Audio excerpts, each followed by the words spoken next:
नमस्कार दर्शक बंधु मु अनिल देहरी गोट फार्म डीजीएफ को आपण समस्त को स्वागत। देखो आमर यहाँ हूँ 1.5 मास तले जो छुआ गुड़िक होते 1.5 ରୁ 2 मास तले से छुआ गुड़िक बर्तमान से अलग रोचे से चरी भी जाऊँगी अलग रखा द्वारा से जल्दी खाଇବା शिखे से अलग रखाई अलग रखा द्वारा कौन हम माँ मैंने अलग रही से ठीक टाइम रे हिट को आसपारे नहीं तो माँ छुआ एकाठी रखिले माँ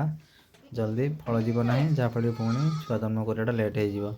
से 2 ରୁ 2.5 मास पर क्रसिंग कर माँ ठू छुआ को दूर रखा देखते से केमी आमर भाड़ी उपर अच्छा जो पूरा परिष्कार रे देह मलमूत्र किसी भी लगे ना जहाँफल से शांति शोपारे कि असुविधा होवार ना शीत दिन तेणु से भाड़ी निहाती आवश्यक वर्षा दिने शीत दिने देखते केमी उषुम भितर बस्ता टणाई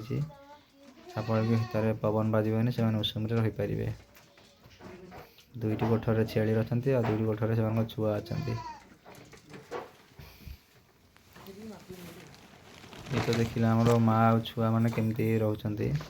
सेपटे अलग कोठरी अच्छे जो कि खासी मान अच्छा ब्रिडर अच्छे खासी केवल अच्छा जोटा कि एवं 12टा खासी सेल होता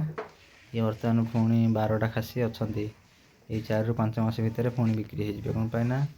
से वर्ष को 2 थर दे छुआ वर्ष को नुह तो 14 मास जोटा कि आम 2 वर्ष 3 थर छुआ दे